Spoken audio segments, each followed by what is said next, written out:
Bonjour, Emmanuel Renou. Donc, je suis chef de projet et responsable de tout le volet renaturation chez Ecotech Environnement. J'étais, pour ceux qui ne me connaissent pas, historiquement, j'ai fait 19 ans de carrière en GEMAPI et d'écriture des décrets DIG et autres au sein du SM3A. Donc voilà, un parcours atypique où j'ai commencé comme fonctionnaire pour finir en bureau d'études. Ah oui. Un peu pareil, hein, on repart sur un propos introductif. Rien de tel que de recommencer une présentation avec une petite définition. Et puis, donc les étapes préalables au projet, à l'étude de faisabilité, encore une fois, le détail du projet et puis un temps d'échange. Donc, en propos introductif, une petite définition de paysage qui fait pas de mal, qui a été écrite par la Convention européenne en 2015.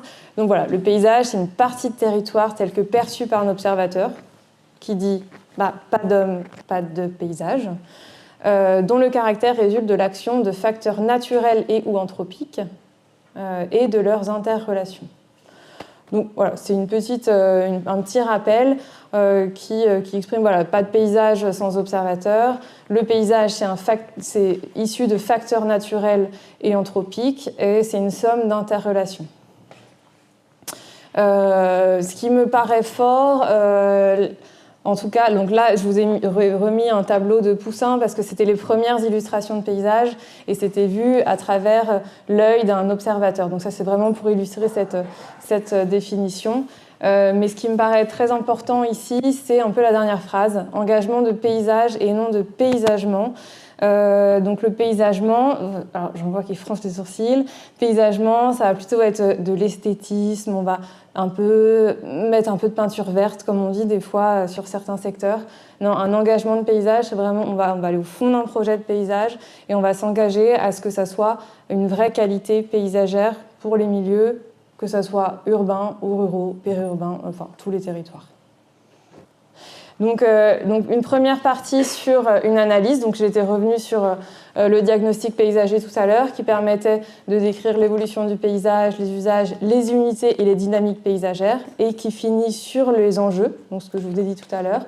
La conception, donc ce à tous les stades du projet, co-construction avec l'ensemble du groupement, l'illustration des scénarios de projet en utilisant des documents de communication qui sont dessins, mais qui peuvent être aussi du photomontage. Moi, j'aime moins parce qu'il n'y a pas une patte... Il y a quelque chose de beaucoup plus figé quand on vient avec un photomontage. Mais bon, ça, c'est un choix. Et puis, jusqu'au projet, ou même des fois jusqu'au chantier, qui permet de détailler la matérialité du projet, choisir le revêtement, choisir s'il y a des murets, qu'est-ce que ça sera, est-ce que ça sera la pierre sèche, est-ce que ça sera la pierre maçonnée, voilà. Et puis au suivi de chantier pour être sûr d'ajuster bien le projet de paysage à chaque contrainte. Donc ça, c'est important que le paysagiste, comme les autres acteurs, soit présent jusqu'au bout, parce qu'on voit qu'on a des questions régulières. Alors, juste sur l'autre diapo, il y avait quand même le lien avec cette concertation. Donc, pendant l'analyse, on a vraiment cette première phase d'écoute. Et puis sur la conception, c'est vraiment le partage de la conception qui est indispensable, où on va souvent recréer des ateliers, où on va inviter des acteurs ou des élus. Et puis, quand on passe entre la conception et le suivi, on est plutôt sur des réunions d'information. On ne parle plus de conception, de concertation, mais d'information. La réunion publique, ce n'est pas le moment où on va remettre en question tout le projet. Et ça, il faut faire bien la différence entre concertation et réunion publique où on fait de l'information.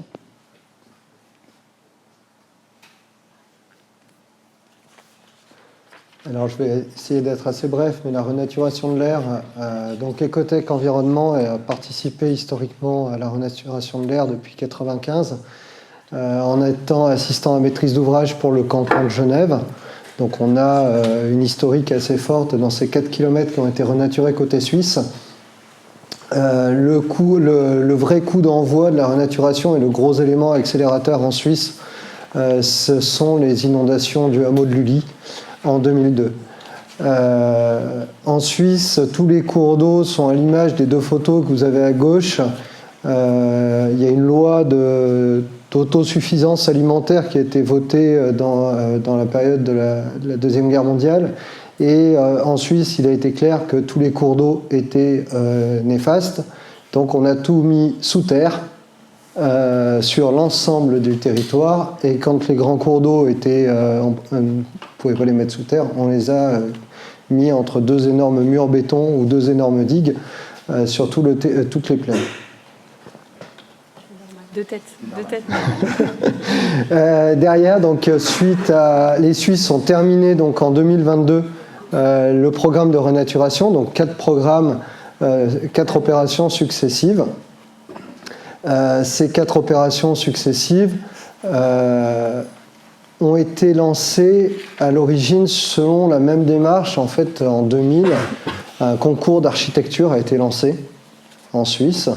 Ce concours d'architecture, pour la première fois, on demandait à un architecte de se mettre avec un biologiste et de proposer un projet qui soit intéressant d'un point de vue architectural, c'est-à-dire qu'on raye pas, on tire pas un trait complet sur le passé historique, parce que les Suisses tiennent quand même à cette canalisation des cours d'eau.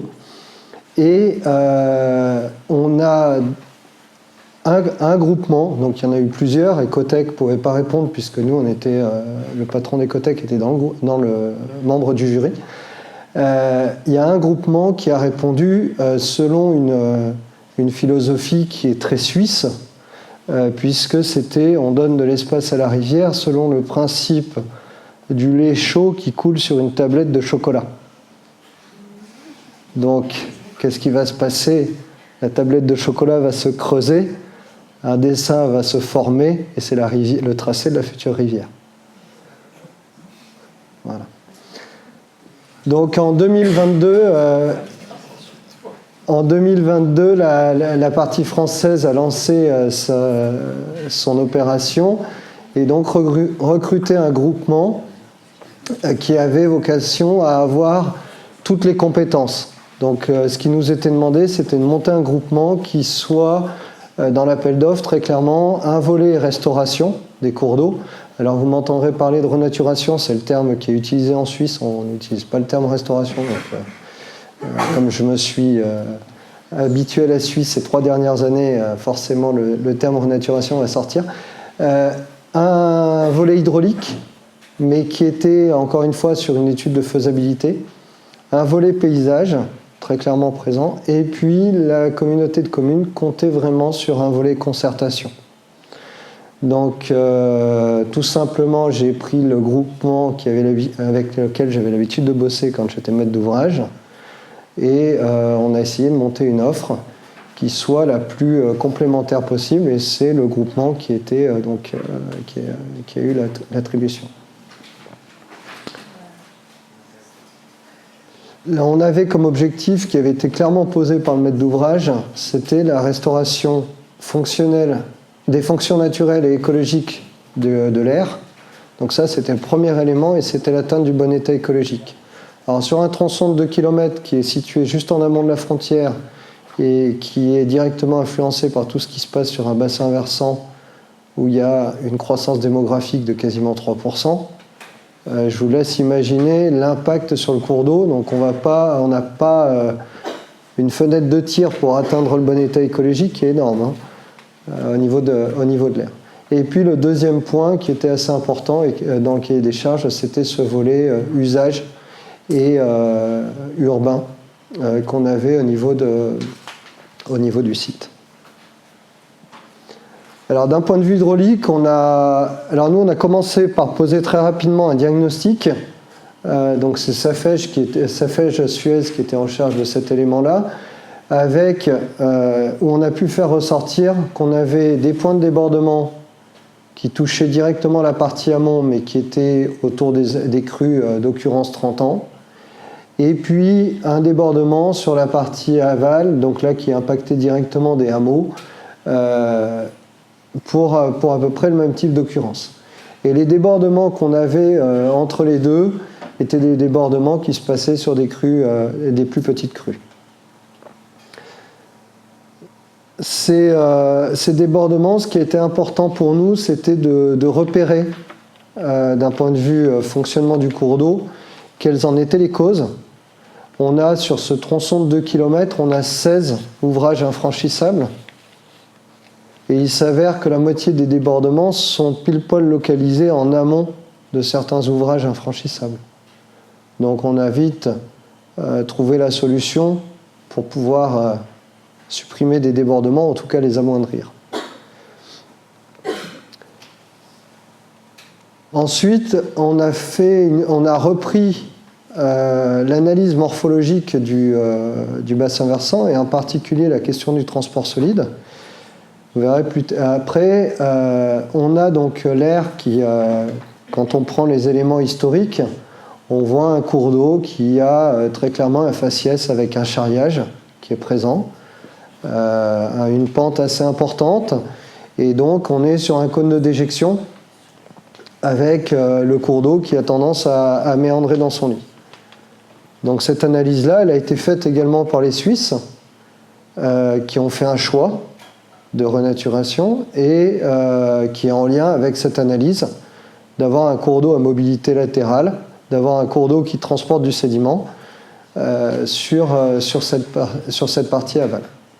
Sauf que je vous ai dit, le bassin versant, c'est 3% de croissance démographique, donc aujourd'hui on a un bassin versant qui n'est pas érodable, qui n'est plus érodable, et on a un bassin versant qui est totalement anthropisé, imperméabilisé. D'un point de vue environnemental, on a surtout fait une collecte de tout ce qu'on pouvait avoir en matière de connaissances naturalistes sur le secteur. Alors au niveau piscicole, le diagnostic il a vite été posé. On a parcouru les 2 km, on a trouvé 6 mètres carrés de frayère potentielle. Donc autant dire, le charriage, s'il y en a, c'est une chasse d'eau et il part avec l'eau en même temps. Au niveau piscicole, les peuplements piscicoles, on les connaissait parce qu'on fait des pêches d'inventaire côté suisse. On est sur des populations qui sont aujourd'hui, des peuplements qui sont en train de se transformer. On avait un peuplement plutôt salmonidé qui est en train de passer sur du cyprinidé d'eau vive. Donc on s'est vraiment attaché à la biologie terrestre parce que pour nous, il n'y a pas que la partie aquatique, mais la partie biologie terrestre, elle sera tout de suite accessible et visible pour la population. Pour la petite histoire, en Suisse, à peine 1 kilomètre de la frontière, ils ont fini la dernière tranche de renaturation. L'année qui a suivi les travaux, on a eu une magnifique colonie de guêpiers d'Europe qui s'est installée. Par contre, la question de la fréquentation du public dans une périphérie urbaine, cette population de guêpiers, elle est restée 1 année et elle a disparu. Donc l'importance de voir un petit peu en matière d'espèces, qu'est-ce qu'on va pouvoir mettre en avant pour la population, qu'est-ce qu'on va pouvoir donner à voir à la population pour qu'elle puisse rester dans les secteurs qu'on lui donne et ne pas vouloir aller sur l'ensemble du territoire. Et puis également derrière des réflexions autour de tout ce qui était changement climatique, et en particulier au niveau des végétaux, puisque sur ce secteur-là en particulier, on a principalement du robinet qui s'est installé, et les populations de frênes qu'on devrait avoir ont quasiment disparu ou ont toute la maladie. Un petit retour sur l'analyse paysagère, mais très rapidement, en fait, l'aire ceinture vraiment le sud et la partie ouest de Saint-Julien, on l'a vu, et il y a une situation assez particulière parce qu'il y a un coteau important, on le voit sur la coupe en rive droite de l'aire, où on retrouve tous ces quartiers, ces nouveaux quartiers qui ont été construits récemment, qui surplombent vraiment une grande plaine de l'air avec une partie agricole, on le voit sur la coupe, une partie agricole de part et d'autre de la rivière d'ailleurs. Voilà, donc ça c'était vraiment la partie centrale. Donc on a eu donc l'aire ceinture la totalité et on a divisé le secteur en 3 grandes unités avec une partie amont qui longeait des zones commerciales, donc forcément zone commerciale, parking, pas mal de renouées. Et puis, voilà, des zones assez contraintes, avec quelques poches encore résiduelles de parties agricoles et qui faisaient aussi office de zone de quiétude. Une partie centrale avec cette grande partie agricole qu'on voit là en vue aérienne, croquis, et une partie aval vers la Suisse, donc c'est ce qu'on voit tout au fond, qui était vraiment un espace sportif qui longeait des zones, un stade et comment on appelle ça ? Une cour. Bon, une voilà, piste d'athlète. Une piste, merci.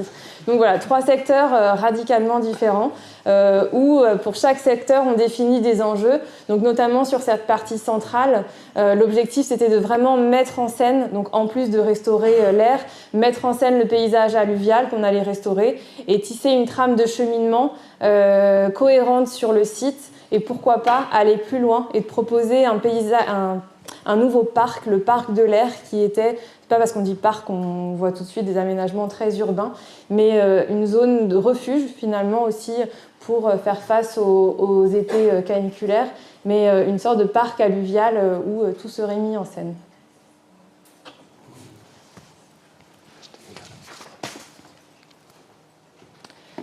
Alors le projet de concertation, je pense que tu pourras compléter Emmanuel.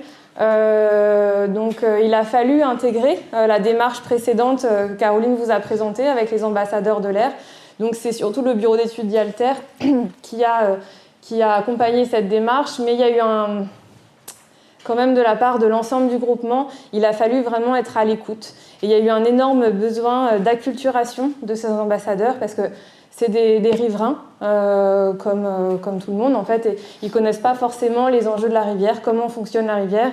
Et là, Emmanuel s'est chargé, lors de nombreuses visios, de former ces ambassadeurs. Donc là, on le voit sur les visites, pour qu'ils comprennent finalement la rivière et qu'ils défendent ensuite le projet. Parce que s'ils ne comprennent pas les enjeux de restauration, ça ne pouvait pas marcher. Et puis on le voit sur... donc voilà, c'est vraiment être à l'écoute, l'acculturation, la vulgarisation, les former. Et puis ensuite, une fois que les phases de diagnostic sont passées, il y a vraiment eu la phase d'esquisse avec eux. On le voit sur la photo de droite, où voilà, vous voyez la carte avec les grands calques, les crayons, et on y va. Donc en plusieurs groupes, on essaye d'esquisser. Alors ici, on aimerait avoir des usages, des cheminements, un parc canin, voilà. Tu veux compléter ?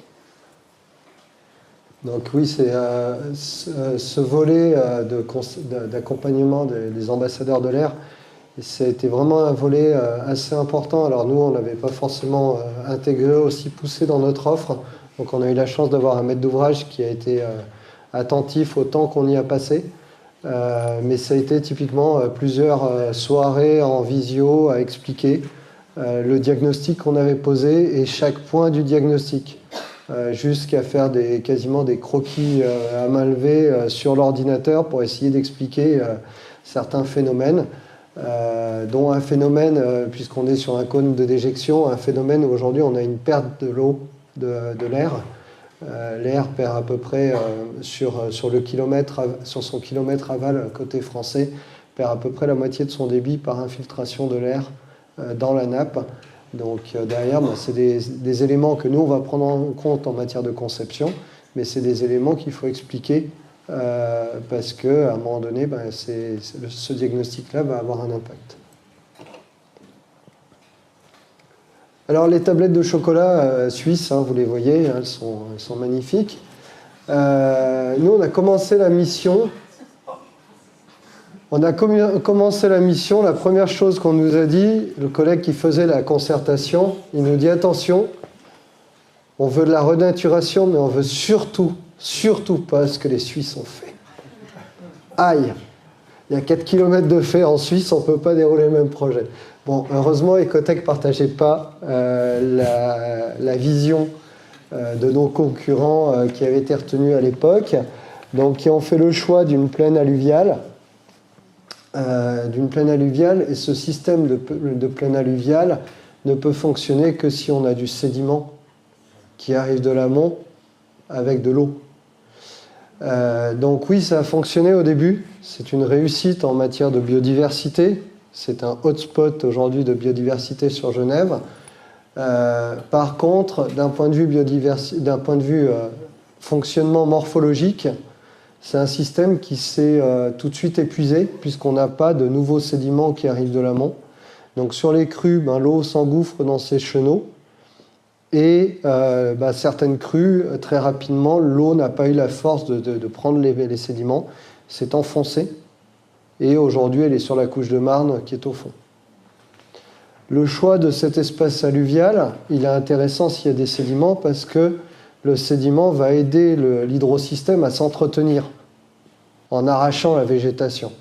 Aujourd'hui, s'il n'y a pas de sédiments qui arrivent, la végétation a une forte tendance à se figer, à se fixer.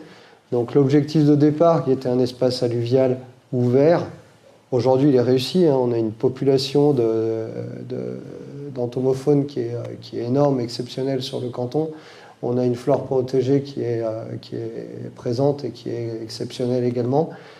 Par contre, d'un point de vue piscicole, les habitats ne sont pas là. On n'a pas d'arbres. Donc, dans un contexte de changement climatique, ce n'est pas l'idéal. Et puis, le fonctionnement. Donc, en Suisse, les deux services cantonaux qui s'occupent de la renaturation sont un peu particuliers. Il y a celui qui aménage, qui est le service de la renaturation. Et puis, il y a l'Office cantonal de la nature qui récupère tout et qui va gérer. Et aujourd'hui, il y a une vision qui est différente entre les deux services. Et le service de l'Office cantonal de la nature qui est en train de récupérer cette réussite est en train de dire « mais moi, je n'ai pas les moyens financiers pour entretenir cet espace ouvert, donc je vais le laisser se boiser ». Donc voilà. Et juste sur le plan paysager, concernant ce projet, il y a quand même eu un grand prix paysage. Non, parce que je te voyais un peu négative. Vous connaissez peut-être l'histoire de ce projet, mais en fait, il y avait un canal, ils ont décalé l'air sur le côté et ils ont gardé l'empreinte du canal. Et je tenais à le préciser parce que raconter quand même l'histoire d'un territoire, c'est pas aussi effacer complètement ce qui s'est passé avant, même si c'était des bêtises. Et finalement, ce canal, il est devenu un parc, un mail ouvert. Et pourquoi pas, en fait, en tout cas en termes de paysage, c'est un projet qui a fonctionné et qui a tellement bien fonctionné qu'il y a eu une surfréquentation et aujourd'hui des dégradations avec ce que tu expliquais tout à l'heure pour la faune. Donc en 2014, c'est l'équipe de la communauté de communes qui était en poste a demandé à l'équipe lauréate suisse de prolonger son étude côté français avec la même vision. Par contre, vraiment un parc beaucoup plus urbain, beaucoup plus aménagé. Les Suisses avaient pour idéal de dire tiens, on ira se promener le long de l'Aire. Et on arrive à Saint-Julien, c'est la grande place, c'est le grand parc, et on redescend tranquillement jusqu'à la ville de Genève. Donc voilà la vision qui avait été donnée à l'époque au niveau de ce projet. Les objectifs ont été redéfinis par la communauté de communes, et c'est plutôt positif, puisque c'était vraiment de s'adapter à la question du changement climatique. C'était cette question de volume d'eau. L'équipe, en tout cas tous ceux qu'on a pu croiser en France au moment de la concertation, etc., ont tous eu le même discours de dire on ne veut pas une rivière renaturée mais sans eau. Aujourd'hui, côté suisse, je vous ai montré des photos où il y a de l'eau, mais il y a sur 1,5 km, actuellement, en tout cas il y a 15 jours, il n'y avait toujours pas d'eau. Parce que le matelas alluvial qui constitue l'étanchéité au-dessus du cours d'eau, il a été cassé, et plus du fait de l'élargissement et de la remodification du lit. Et aujourd'hui, on a toujours une perte intégrale du débit d'eau. Donc les Suisses ont mis 60 millions pour restaurer les 4 km. Aujourd'hui, certains Suisses ne comprennent pas pourquoi il n'y a pas d'eau dans la rivière.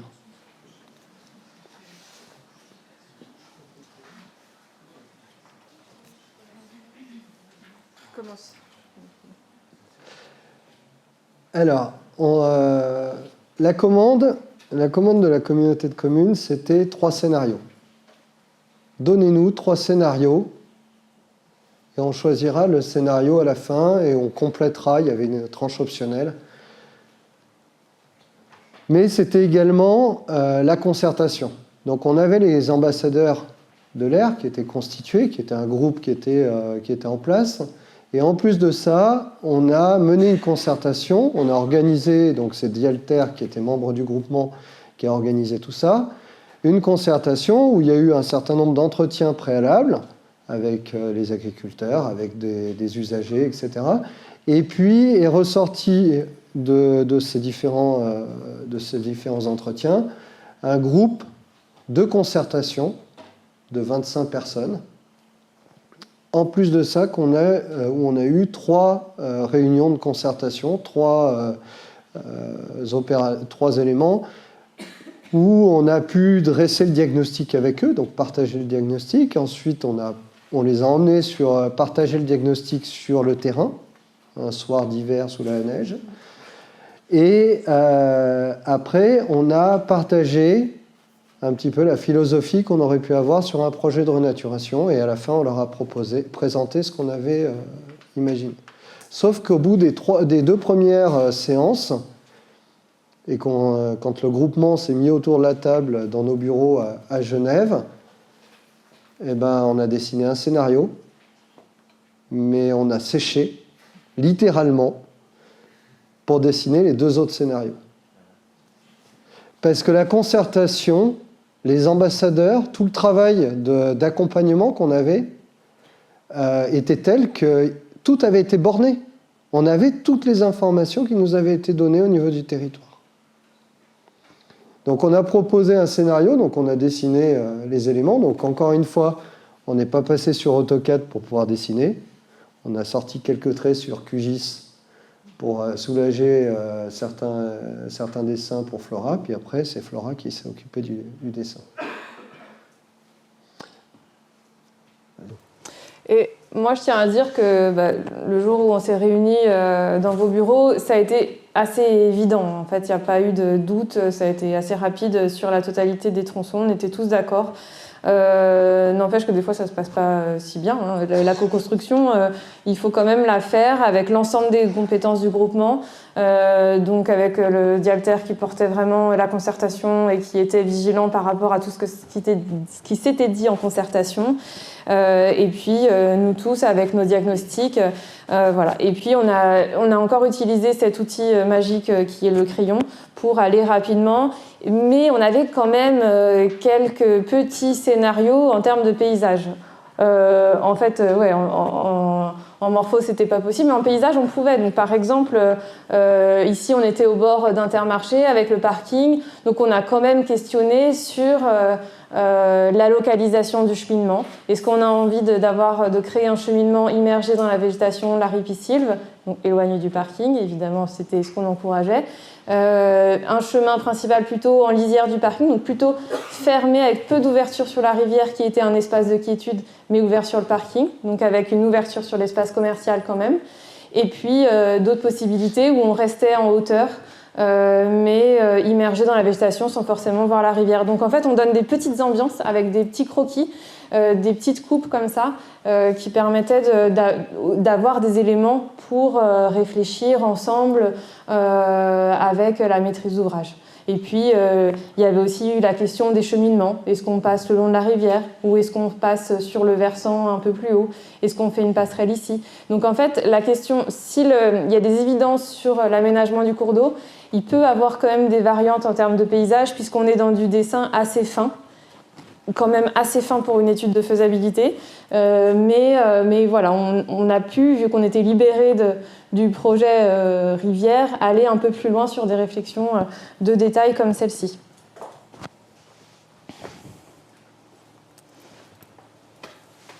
Vas-y, commence. Donc là, on se situe sur la partie amont. Donc l'objectif est de restaurer l'air. Alors on n'a pas énormément de place, on est sur la partie, le tronçon amont, le premier kilomètre est coincé en pied de coteau et sur les derniers dépôts moréniques. Donc au niveau de l'air, on a travaillé dans le limineur. On a travaillé dans le limineur et on a proposé par contre à la population de s'approprier ces espaces, ces bordures, faire en sorte qu'on puisse avoir des continuités des continuités piétonnes et également cyclables. C'était au départ ce qui nous était demandé au niveau du cahier des charges. Là, vous l'aurez peut-être remarqué, mais il y a eu un petit raté à la diapo, mais là j'ai inversé. C'est état initial en bas, état projet en haut. Et donc sur cette partie-là amont, on est au bord d'un quartier résidentiel assez récent. Et puis sur la rive gauche de l'Aire, coincée entre l'Aire et la voie ferrée, on avait cette friche avec une petite serre qui nous a mis la puce à l'oreille pour éventuellement ouvrir et proposer des jardins familiaux qui ont été plutôt bien reçus par les riverains et par la population. Et je pense que ce projet était plutôt bien parti. Je continue. Sur la partie Intermarché, pareil, les coupes perspectives permettaient de donner à voir différents types de paysages. Donc on avance progressivement. On est encore sur le secteur amont, très commercial, très contraint. Là, il était difficile de venir manger trop de places de stationnement. Donc il y a quand même eu des possibilités éventuellement de décaler la station service. Donc là, elle n'est pas forcément décalée parce que ça dépend où on en était dans le projet. Mais pour gagner de l'espace sur les stationnements qui étaient ici. Et puis créer une vraie ripisylve avec un chemin qui serait intégré dans la ripisylve avec des emmarchements très sobres qui permettent de rejoindre ce chemin qui est le nouveau chemin de l'Aire, qui permet de rejoindre les quartiers sud jusqu'au parc de l'Aire qu'on voit par la suite. Alors sur ce tronçon-là, on avait plusieurs ouvrages. C'est uniquement, ça a été d'expliquer pourquoi le patrimoine, on ne pouvait pas le conserver systématiquement. Donc on a eu une personne d'une association qui préserve le patrimoine à Saint-Julien-en-Genevois qui a été fortement présente, où il a fallu pareil faire une visio, en tout cas non, une rencontre avec, pour pouvoir expliquer à un moment donné pourquoi ces seuils, oui, il y en a 16, mais il faudra tous qu'on les détruise pour pouvoir restaurer la rivière. Et puis on avait le paradoxe du pêcheur. Dans les ambassadeurs de l'Aire, on avait un pêcheur. C'est le paradoxe du pêcheur parce qu'il est là pour défendre les poissons, il veut plus de poissons dans la rivière. Mais par contre, il voulait garder tous les seuils. Donc, parce qu'avec les seuils, il avait l'impression qu'il y avait de l'eau dans la rivière et quand on lui retirait les seuils, il n'y avait plus d'eau. Voilà, donc il a fallu également expliquer pourquoi avoir beaucoup de pédagogie parce que il avait sa vision à lui d'anciens pêcheurs et de vieux pêcheurs qui était bien ancrée. Alors sur la partie centrale, donc on a au niveau agricole à Saint-Julien, on est à Porte de Genève. L'agriculteur français, il a un statut particulier, il vend au même prix que l'agriculteur suisse ses légumes.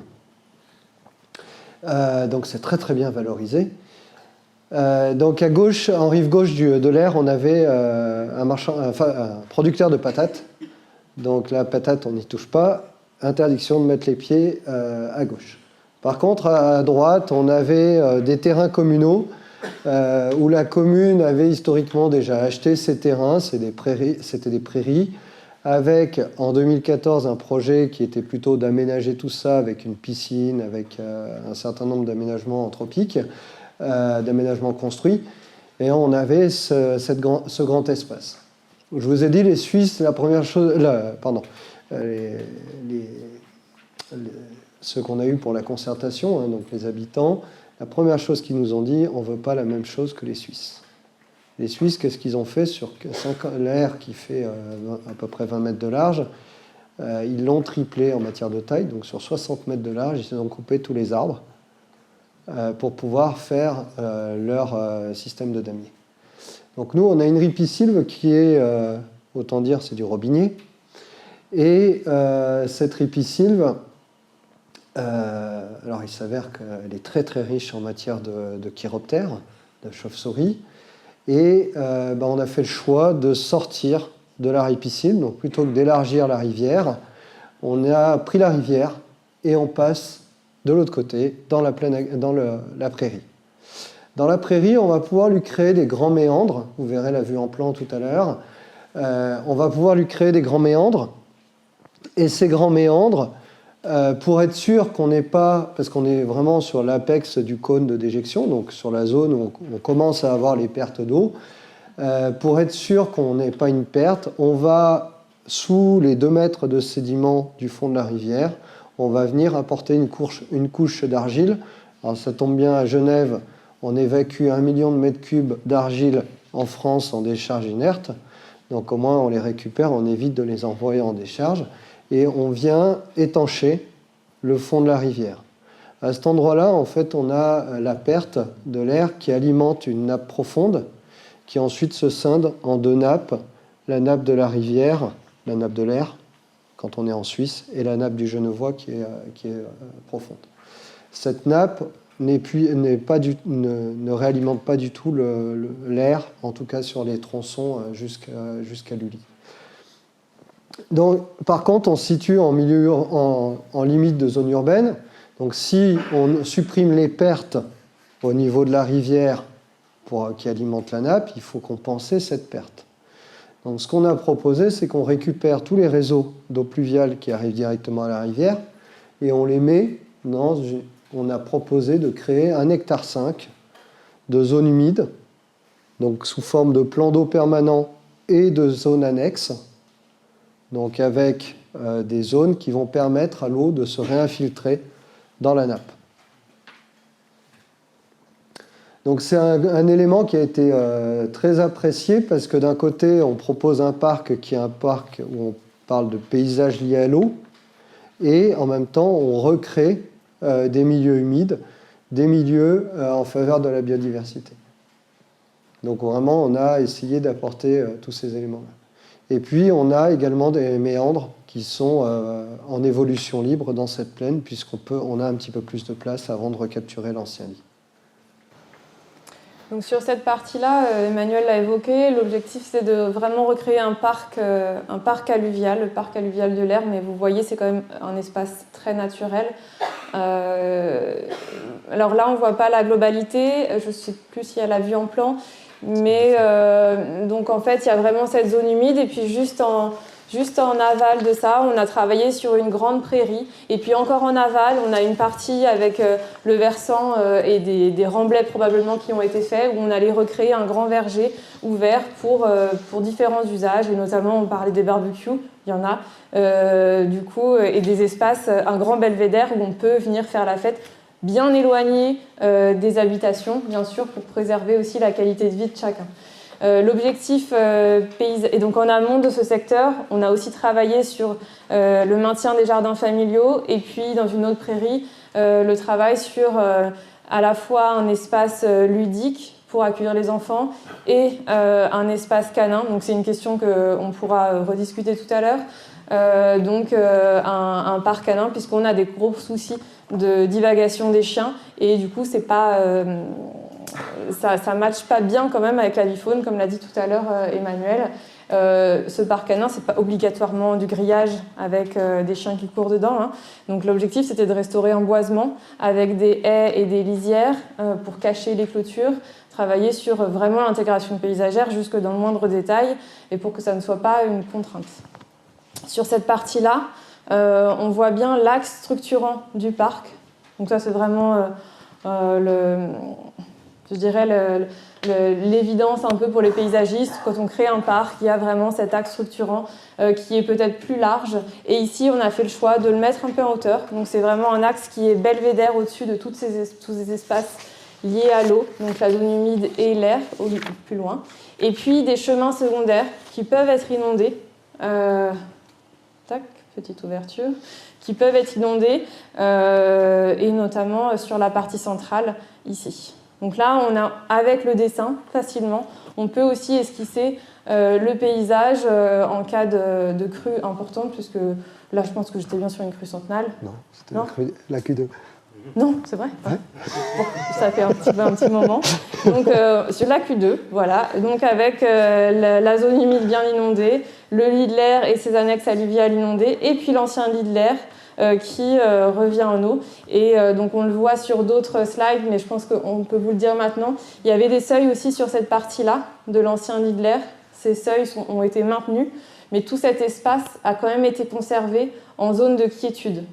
Donc l'aspect patrimonial des seuils et l'attachement sur ces ouvrages nous a encouragés à les maintenir malgré qu'on déplaçait la rivière. Voilà la partie un peu plus en aval, donc j'ai encore sauté une fois la prairie, et puis on est sur ce verger en hauteur. Donc en fait c'est un grand remblai qui a été constitué sur la plaine de l'Aire, entre le quartier et l'Aire, et puis aujourd'hui c'est une zone voilà, on la voit en dessous, de terrain vague avec des bassins de récupération des eaux de pluie qui avaient été aménagés, mais qui servent aujourd'hui plutôt de terrain de fun track, voilà, et de passage, mais avec des chemins qui sont informels, plutôt un espace oublié qu'il faudra reconquérir avec une zone de verger, le chemin principal, et une zone d'ouverture avec pourquoi pas des espaces de clairières ensoleillées où on pourrait imaginer ici les barbecues. Et puis l'air restauré en contrebas, avec notamment ces seuils, alors là c'est un peu petit, on le voit ici, ces seuils qui peuvent servir aussi d'appui pour restaurer des annexes alluviales, et puis toujours avec un cheminement, ici, un cheminement plutôt secondaire. Là on parle d'un chemin d'1 mètre, 1,50 m de large, et puis ici un chemin plus important, mais un chemin belvédère qui permet d'avoir des points de vue vraiment sur cet espace restauré, et qui est plutôt un espace qui appelle au calme et à la quiétude.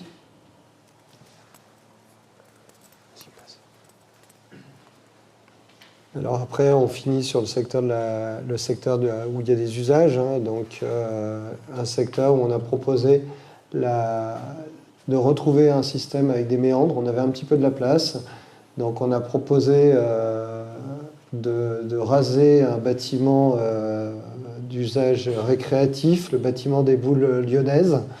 Donc la boule lyonnaise, on joue avec une espèce de boule qui ressemble plutôt à une boule une grosse boule, c'est vraiment un gros. Et puis c'est dans un bâtiment totalement amianté, donc au départ tout le monde disait youpi, dans l'équipe c'est la bonne idée. Quand on a présenté ça à la concertation et en réunion publique, c'était un petit peu moins la bonne idée. C'est le sujet qui a focalisé un certain nombre d'échanges sur ce dossier. Au niveau technique, on est sur un projet où l'élément sortant du projet, c'était vraiment la question du seuil que les Suisses ont construit à la frontière. Au niveau de l'inondation, ils avaient à peu près tout géré chez eux pour la protection de Genève. Donc on avait les contraintes inondation, c'était uniquement les contraintes inondation qu'on avait à gérer côté Suisse. Côté France, pardon. Et puis sur la partie paysagère, à la place du bâtiment des boules lyonnaises, on travaillait sur une grande clairière, un grand espace enherbé, donc très accessible, puisqu'on est à côté de l'espace sportif, avec un nouveau parking qui pouvait être restauré, végétalisé. Mais là, travailler sur un mail boisé. Donc en fait, c'est réutiliser les essences de la ripisylve, pourquoi pas replanter des aulnes, des saules, mais plutôt des hautes tiges, et puis retrouver un espace accessible à l'ombre de ces arbres, et puis de l'autre côté constituer vraiment un arrière-plan, une rive toujours qui est plutôt dédiée à la quiétude, et à l'arrière encore, là il y a un espace récréatif qui existe déjà. Au niveau des questions d'accessibilité de la rivière au public, ou en tout cas de l'ensemble du secteur, on a fait l'exercice de calculer quelle était la surface qu'on pouvait considérer comme accessible à la population, la surface non accessible. On dédie quand même 50% de la surface à la nature. Donc le reste est accessible plus ou moins facilement pour la population, mais il y a 50% qui est accessible à la nature. Et on est parti du principe qu'on avait toujours à minima une berge 100% naturelle, non accessible pour la population. Donc, ce qui permet aussi d'avoir une continuité qui soit vraiment fonctionnelle vis-à-vis de la faune terrestre.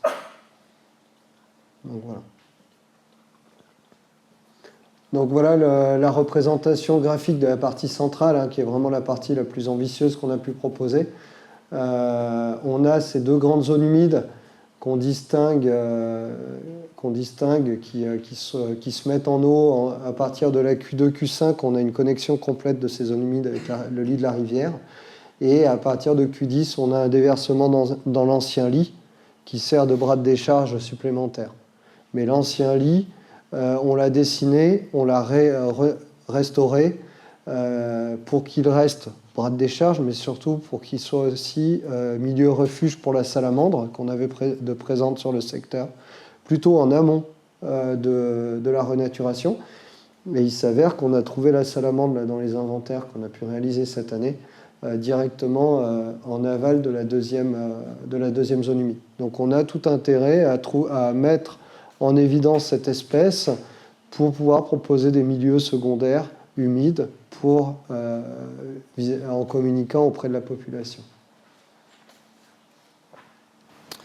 Sur donc ce panneau, là, voilà, c'est un exemple des 3 panneaux qui avaient été faits, un par unité paysagère. Et puis, en bonus, on avait quand même illustré un storyboard. Donc, c'est plutôt la manière de... Un peu comme vous l'avez vu ce matin avec la carte sensible où on évolue sur la carte et on avance. Ici, on raconte une journée de visite sur le long de l'air. Donc, on part de l'amont jusqu'à l'aval, jusqu'à l'espace sportif. Et ici, on n'avait que seulement les vues du secteur central pour essayer pour communiquer vraiment à la population une vision idéale et rêvée pour le projet. Alors, l'utilisation du dessin au stade de FESA, elle est très intéressante parce qu'elle ne fige pas les choses. On est vraiment sur un trait de crayon qui permet d'imaginer encore les espaces, alors qu'un photomontage, vous avez forcément un ciel bleu, un enfant qui court avec un ballon, et puis le monde est merveilleux et c'est pas toujours ce qui se passe. J'ai fait exprès de mettre un ciel un peu d'orage là, mais voilà, je pense que le dessin en fait laisse un flou qui est nécessaire au stade de ces études. Et puis, ce que j'ai trouvé très intéressant pour la réunion publique et l'information, c'est que ce n'est pas nous, groupement de maîtrise d'œuvre, qui avons présenté le projet. On était là en appui.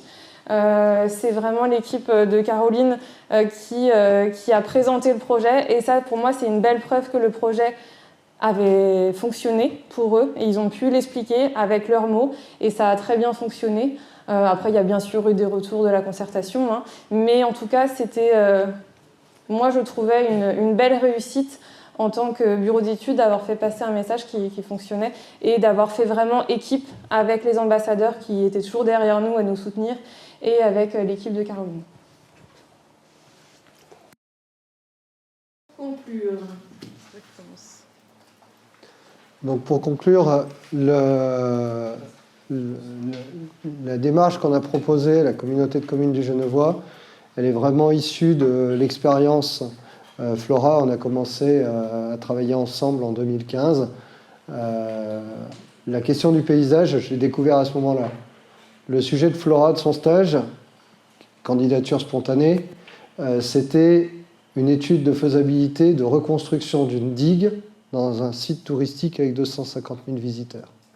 J'aurais pas eu Flora en stage, je refaisais une digue dans un site comme le cirque de Gavarnie. C'était le cirque du fer à cheval. Aujourd'hui, le cours d'eau, il n'y a plus de digue. Il y a un cours d'eau qui faisait 30 mètres, aujourd'hui il fait 80 mètres de large. On a des espèces pionnières au niveau végétal. Les botanistes de Haute-Savoie sont tous à courir après là-bas. Et en matière d'insertion paysagère, on a une vraie réussite. Au niveau de l'équipe, encore une fois, c'est une équipe qui a su écouter le paysagiste. C'est pas on prend un paysagiste pour mettre du vert. Moi, j'ai le cas à Genève où c'est même l'inverse. C'est l'architecte qui dessine le gabarit de la rivière et qui dit au biologiste « habillez-moi ça de vert ». Sauf qu'il n'y a pas les connexions, il n'y a pas ce qu'il y a autour. Donc la question de l'équipe pluridisciplinaire, elle est importante. Et la notion de co-construction, de se retrouver autour d'une table pour pouvoir dessiner ensemble, le patron d'Ecotech, qui a 65 ans, était présent. C'est un fervent défenseur de l'environnement. Quand on lui parle du paysage, il s'est dit « mais où je m'embarque ?» Il a su faire confiance à l'équipe, on a sorti un projet. La question du cahier des charges du maître d'ouvrage, Ecotech, l'offre qu'on a proposée, c'était la plus chère. Au départ, ouais. On a eu la chance d'avoir un maître d'ouvrage qui est à l'écoute de ce type de discours, de ce discours qu'on a vendu. Parce que dans le cahier des charges, on l'a vendu comme ça, mais on l'a vendu également à l'entretien. Donc, c'est un maître d'ouvrage qui a su écrire dans son cahier des charges qu'il voulait une démarche participative, qu'il voulait une vraie prise en compte du paysage dans son projet. Et que le premier objectif, c'était l'atteinte du bon état. Donc, après, on a la chance d'avoir, je dirais, tous les éléments qui étaient alignés les uns derrière les autres. Donc, voilà. Voilà, je pense que c'est un peu la même conclusion que pour Clérieux, hein, encourager les démarches participatives et paysagères.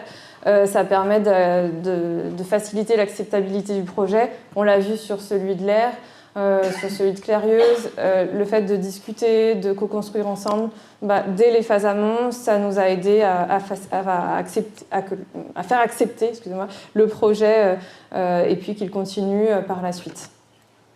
Sur les principes non, c'est bon ? Du coup, sur la conclusion un peu sur les principes d'aménagement, moi je voulais vraiment revenir sur la dernière phrase. En fait, pour moi, il y a vraiment plusieurs manières d'être paysagiste. Et nous, à Londres, on fait vraiment le choix de proposer une démarche sobre et intégrée, et donc de réduire l'encombrement de l'espace. Et notamment par le désaménagement, ne pas avoir peur de supprimer ou ne pas avoir peur de ne pas mettre de bancs, de ne pas mettre de panneaux, de peut-être mettre des corbeilles, mais plutôt à l'entrée du site et de responsabiliser les gens. Voilà, une petite dernière phrase, faut-il vraiment installer des dizaines de panneaux pour faire comprendre et sensibiliser les écosystèmes, ou alors faut-il installer vraiment un platelage partout pour traverser des eaux humides? Ça, je ne suis pas très sûre, et je pose une question parce que ça va dépendre de chaque projet aussi. Et puis la question de... Non ? C'est une question à vous. Merci. Merci à vous.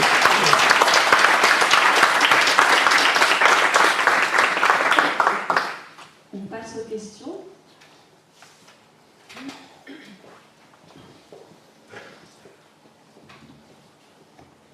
Pauline Marron, la métropole de Lyon. Je suis désolée, j'ai 3 questions. La première sur les ambassadeurs, savoir comment et un peu est-ce qu'ils ont été choisis, si je veux dire, est-ce qu'ils ont été sélectionnés, ou c'est que des volontaires et vous avez pris tout le monde voilà. Répondre à celle-là. Alors, on avait visé un groupe d'à peu près une dizaine de personnes et il se trouve qu'il y a eu 10 candidats, donc il n'y a pas eu de choix à faire. Ça nous a simplifié la tâche, mais du coup, ils ont tous été retenus. Et le mode de candidature, comment vous avez communiqué pour avoir ces ambassadeurs ? En fait, c'était à chaque événement, on expliquait en gros la progression des différents types de concertation, des différents points, enfin des différentes dates, quoi, en disant qu'à terme, on visait de constituer un groupe qui pourrait accompagner le projet à toutes ses phases, y compris en co-conception. Et du coup, c'est des personnes qui étaient là en fait, dès le début et qui sont venues à chaque étape parce que ça les intéressait, puis qui se sont dit à la fin qu'ils voulaient poursuivre. Voilà. Merci. Deuxième question, c'est sur un peu les mésusages. Alors, moi, je ne suis pas au pied de la Suisse, je suis sur le territoire métropole de Lyon. Un gros problème à Vanvelin, un territoire assez populaire, avec beaucoup de mésusages. Et du coup, en fait, on a peu parlé aujourd'hui sur l'intégration paysagère, comment on pourrait... est-ce que ça peut aider à régler ces mésusages? Et ça va un peu avec l'histoire des panneaux sensibilisés, les poubelles, etc. Voilà, savoir s'il y a eu des retours d'expérience sur un peu la gestion des mésusages. Ça rejoint peut-être un peu les chiens.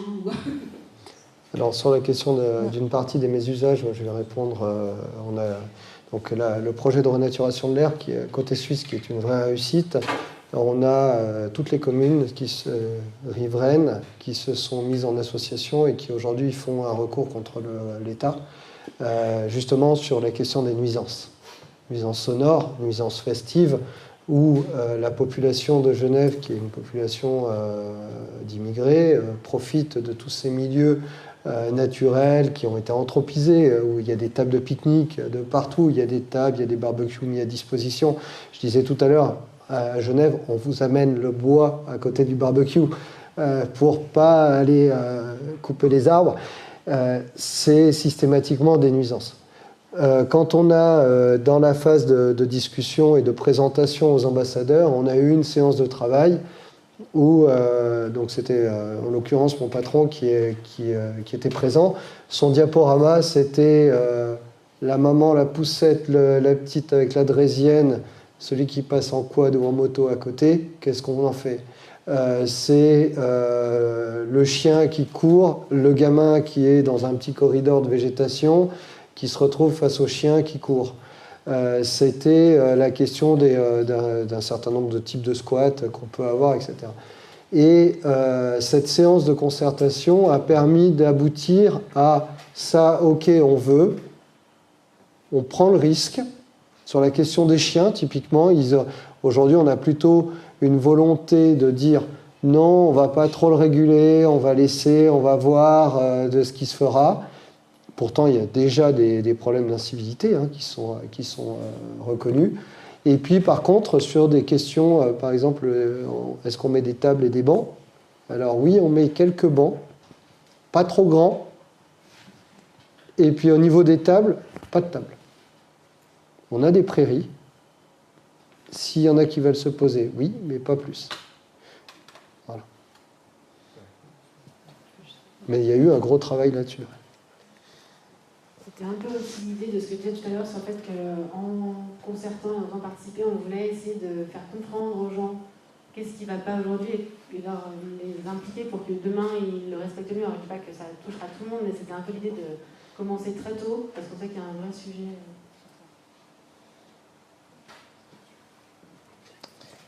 Et juste la question sur les panneaux, il y a plein de retours d'expérience, de projets de paysage où justement il n'y a pas forcément de panneaux qui sont installés, ou il y a peut-être une information qui est donnée soit sur plaquette qu'on emmène sur le site pour découvrir, soit par un petit panneau mais juste à l'entrée qui nous informe du site. Mais ce que j'ai vraiment envie de vous dire, c'est de faire confiance aussi aux populations riveraines et aux personnes qui nous entourent, parce que chacun sait regarder un paysage ou au moins retrouver des émotions dans un paysage. Et c'est ça qu'on va chercher dans un projet de paysage, à mettre en scène. Ça peut être ouvrir une fenêtre pour donner à voir un secteur ou un paysage lointain, pour émouvoir ou pour retrouver des sensations. Ça peut être s'asseoir près d'une rivière, toucher le sable, retrouver le contact, retrouver la couleur qu'il laisse sur les mains. Enfin, voilà, ça c'est tout le travail aussi sur l'approche sensible qui doit être faite et qui doit être intégrée tout au long du projet, et ça mène jusqu'à la localisation éventuellement de ces panneaux. Voilà, donc je pense qu'il faut faire confiance. On a chacun une âme d'enfant et on doit retrouver ces sensations. Et je repense à ce que Baptiste Morisot exprimait comme la crise de la sensibilité, qu'il faut absolument que nous, en tout cas paysagistes, on cherche à répondre à cette crise de la sensibilité pour essayer de retrouver du contact aussi avec ce qui nous entoure et ce qui n'est pas forcément humain. Et du coup, la troisième... Juste pour un élément tout simple sur, par exemple, des végétaux. On sait que planter des arbres, quand on est sur un projet aux portes urbaines, c'est extrêmement difficile de garantir la durabilité de l'arbre, parce que les gamins vont passer, vont tirer dessus. Faire un atelier avec toutes les écoles de plantation, je l'ai proposé sur le dernier chantier que j'ai lancé avant de me sauver du SM3A, pour passer de l'autre côté de la frontière. Aujourd'hui, voilà, c'est un message qui était généreux, qui était chouette, et ça aide aussi à garder les arbres en vie plus longtemps. Et du coup, j'ai peut-être troisième question, mais c'est sur l'imperméabilisation du cours d'eau. Mais du coup, je pense que j'irai peut-être vous voir parce que ça sort de thématiques d'aujourd'hui, mais en fait, j'ai aussi des problématiques d'imperméabilisation du fond de futur vie. Donc voilà, je pense que j'aimerais vous voir sur cette question. Pas de souci. Moi j'ai juste une question, c'est sur la suite. En fait, puisque souvent quand on fait des projets comme ça, on a du public, du privé. Voilà, donc déjà, est-ce qu'en situation, le cours d'eau il est domanial ou non domanial? C'est-à-dire, est-ce que c'est les privés qui ont la gestion du cours d'eau? Parce que forcément, après, c'est pas gagné pour garder un entretien et puis ils n'ont pas forcément les mêmes moyens que les collectivités. Donc est-ce qu'il y a des conventions qui ont été faites? Et puis comment après vous envisagez justement la gestion de ces sites? Parce que le paysage, souvent on dessine effectivement quelque chose qui est plutôt une belle idée. Et après il faut maintenir cette idée. Et ça c'est dur. Alors du coup, il se trouve que la plaine rive droite où vont être mis en œuvre le nouveau lit qui méandre et les zones humides, c'est essentiellement du foncier communal. Donc ça simplifie un peu la tâche. Et pour les autres parcelles qui sont privées, donc c'est effectivement non domanial, donc c'est privé, et il y a des négociations qui ont déjà démarré et qui sont pour certaines déjà en bonne voie. Enfin, voilà, l'idée c'est que sur sur le parc alluvial de l'Aire, ce sera du foncier de toute façon communal qui sera entretenu du coup par la commune. Et sur les privés? Alors sur les privés, l'idée ce serait de racheter les terrains, du coup En fait, il y a soit on rachètera les terrains et on fera un bras dans un virage, etc. Soit on ne le rachètera pas et auquel cas, il faudra qu'on reste peut-être on réduira l'ambition très ponctuellement. Après, je vous avoue que là, on est à la fin de la faisabilité en termes de conventionnement, on n'en est encore pas là, mais on a quand même une grosse majorité de foncier communal, public sur le projet.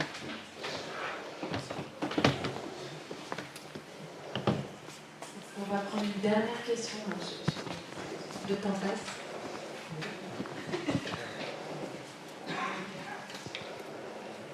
Puis après, on vous invitera peut-être à aller les voir, et puis pour ceux qui sont là, les voir aussi.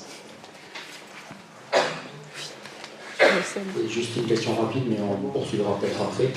Vous avez évoqué le sujet de changement climatique, de l'évolution climatique au tout début. Vous pouvez nous en dire un peu plus sur comment ça a été pris en compte, sur l'eau de fraîcheur, les assecs, la thermie, les petites crues. C'est quoi les petites crues? Alors les petites crues, on va les quantifier, on va les donner les ordres de grandeur. C'est ce qu'on va avoir entre la crue d'occurrence 2 ans et puis la crue annuelle. C'est tous ces petits coups d'eau réguliers qu'on a aujourd'hui sur Suisse dès qu'il pleut. Et sur le secteur, dès qu'il pleut, on a tout de suite un phénomène de chasse d'eau qui se produit au niveau du bassin versant. Au niveau du changement climatique, on a adapté comment? Tout simplement le lit. Au lieu de travailler sur un lit large, on a vraiment travaillé sur un lit. Alors on est sur quasiment la même largeur de lit que ce que les Suisses ont proposé. C'est un lit qui va faire de l'ordre de 40 mètres en sommet de berge en matière d'ouverture. Par contre, donc c'est un lit qui passe de 20 mètres à 40 mètres. Par contre, au niveau du lit d'étiage, on travaille vraiment la forme d'un lit d'étiage avec un lit d'étiage qui fait moins d'1 mètre de largeur et qui va très rapidement se retrouver, dès qu'on va avoir une végétation un petit peu élevée, qui va partir dans la végétation arborée. L'objectif, c'est d'avoir un lit qui se végétalise très rapidement avec des espèces type aulne, saule sur le secteur. Et puis après, on a adapté tout ce qui était au niveau du parc de l'eau, du parc de l'air. On a adapté la liste des espèces au contexte de changement climatique, comme on fait sur Genève, où aujourd'hui on limite certaines espèces. Merci beaucoup. Je suis désolée, là, qu'on passe à la prochaine présentation.